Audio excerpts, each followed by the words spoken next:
Hello friends, welcome to Lucifer Talks. मैं Danny. मैं आपके साथ नई इन्फॉर्मेशन लेकर के आया हूँ। कोरोना की वजह से इंटरनेशनल ट्रैवल के ऊपर बहुत सारे रेस्ट्रिक्शंस लगती आ रही हैं और टाइम टू टाइम कुछ ना कुछ अपडेट्स हो रहे हैं। यहाँ कनाडा में लोग डिमांड कर रहे थे कि कुछ कंट्रीज से आने वाली फ़्लाइट्स पे बैन लगाया जाए या सस्पेंशन किया जाए। कनेडियन गवर्नमेंट ने फाइनली डिसाइड किया है कि आने वाले 30 डेज़ के लिए इंडिया और पाकिस्तान से आने वाली सारी फ़्लाइट्स को बैन किया जाएगा, सस्पेंड किया जाएगा, ताकि कोविड को रोका जा सके। रीसेंट न्यूज़ के हिसाब से इंडिया और पाकिस्तान में कोविड के केसेस काफ़ी ज़बरदस्त तरीके से बढ़ रहे हैं। अब कोविड कनाडा में ज़्यादा ना फैले, उसकी वजह से गवर्नमेंट ने सोचा कि ये एक बहुत अच्छा डिसीजन होगा कि वो फ़्लाइट्स को 30 डेज़ के लिए सस्पेंड कर दे। अब गवर्नमेंट कई डिसीजंस पॉलिटिकली मोटिवेटेड भी होते हैं।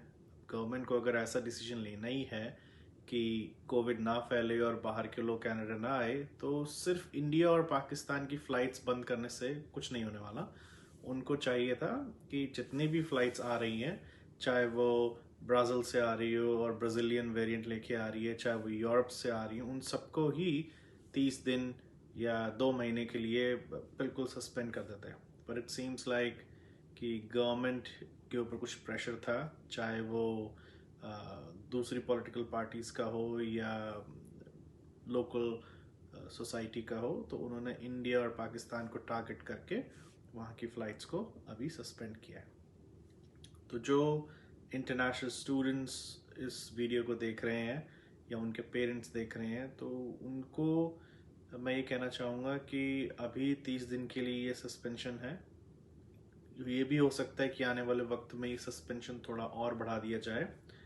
तो अगर आप लोग कनाडा आने के लिए इतने इच्छुक हैं, आपको अपनी सेफ्टी का भी ध्यान रखना चाहिए और रेगुलर वॉच रखनी चाहिए कि कनेडियन गवर्नमेंट क्या चेंजेस लेके आ रही है। अभी कुछ इंटरनेशनल स्टूडेंट्स कनाडा आए, वो जब अपनी कंट्री से कनाडा के लिए ट्रैवल किए, उनको कोविड नहीं था। उन्होंने टेस्ट कराया, उनको कोविड नहीं था। और जब वो कनाडा लैंड हुए, यहाँ पहुँचने के बाद उनको कोविड का टेस्ट किया तो उनको कोविड निकल के आया। तो उससे ये होता है कि जब आपको कोविड टेस्ट में यहाँ आ गया, तो आपको लंबे वक्त के लिए क्वारंटीन में डाला जाता है। काफ़ी सारे इंटरनेशनल स्टूडेंट्स बजट क्रंच पे चल रहे होते हैं, स्पेशली वो जो कॉलेज फोकस्ड होते हैं और कॉलेज की तरफ एडमिशन लेके आ रहे हैं। अगर आपकी कॉलेज की फ़ीस $14,000 साल की है और आपको यहाँ एयरपोर्ट पे आने के बाद कोविड निकल आए, तो आपका एक्सपेंस $5,000 से $7,000 इंक्रीज हो जाता है।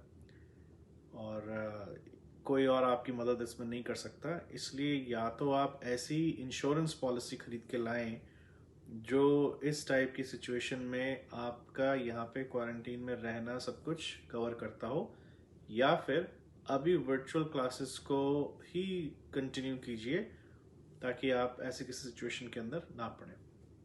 और I'll request most of the viewers here that you should keep a close eye on any news, any update coming from the federal government of Canada.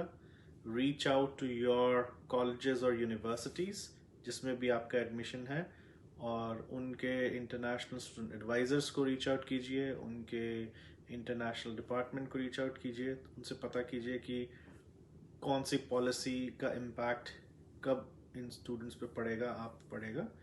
और जब आपके पास बेटर इन्फॉर्मेशन होगी, उसके बेसिस पे अपना डिसीजन लेकर के कनाडा के लिए ट्रैवल कीजिए। Canada still remains one of the most welcoming countries for the visitors, for international students, for prospective immigrants. ये सिर्फ कोविड की वजह से कुछ restrictions जो हैं यहाँ पे गवर्नमेंट रख रही है और रखनी भी चाहिए। आप सेफ रहें, कनाडा में रहने वाले लोग सेफ रहें, और कनेडियन इकोनॉमी पे इसका कोई नेगेटिव इम्पैक्ट ना आए।